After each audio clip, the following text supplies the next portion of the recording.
নির্বাচনী সমাবেশ সংক্ষেপে বলতে হবে, লম্বা বক্তব্য দেওয়ার সুযোগ নাই। ওই যে নতুন জালেম চিনেন নাকি আপনারা? তার মহাসচিব গতকাল শুনলাম খুব মন খারাপ, জাতীয় নির্বাচনে নৌকা প্রতীক নাই দেখে।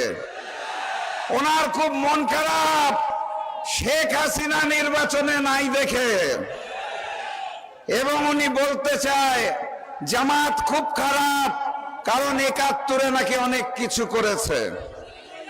এই সংবাদ প্রচার হচ্ছে ভারতের মিডিয়াতে। এইদিকে দুষ্টু লোকরা বলছে প্রাপ্তবয়স্ক হওয়ার পরেও মহাসচিব সাহেব নাকি ৭১ মুক্তিযুদ্ধে অংশগ্রহণ করেন নাই। দুষ্টু লোকেরা তাইও বলছেন ওনার পিতা নাকি ৭১ কুখ্যাত রাজাকার ছিল। আমি কিছু বলতে চাই না, দুষ্টু লোকরা বলছে।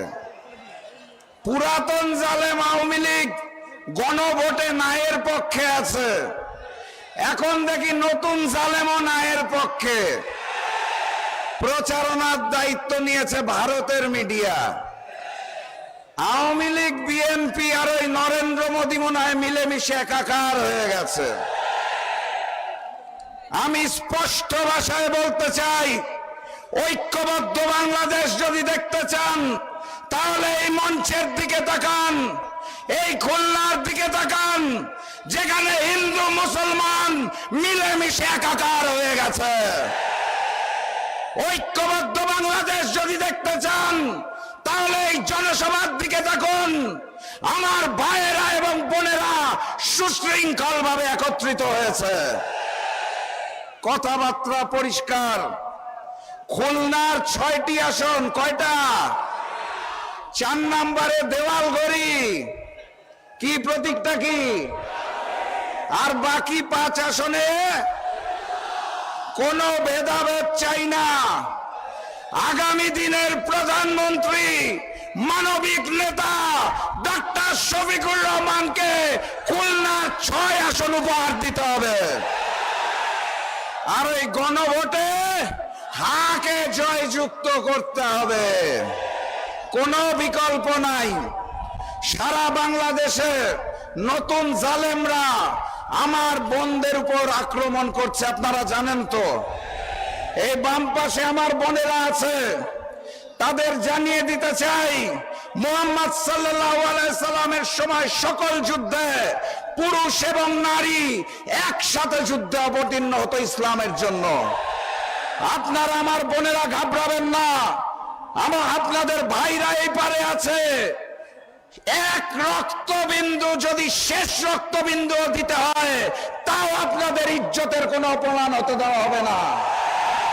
12 তারিখে জালেমের পতন হবে, ঐক্যবদ্ধ বাংলাদেশের বিজয় হবে ইনশাআল্লাহ।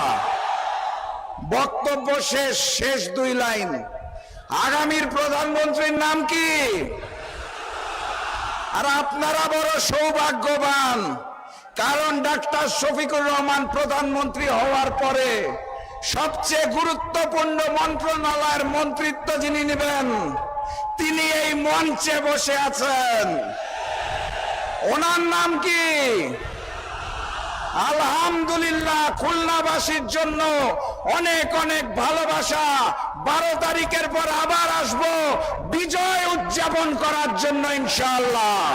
নারায়ে তাকবীর, নারায়ে তাকবীর, নারায়ে তাকবীর।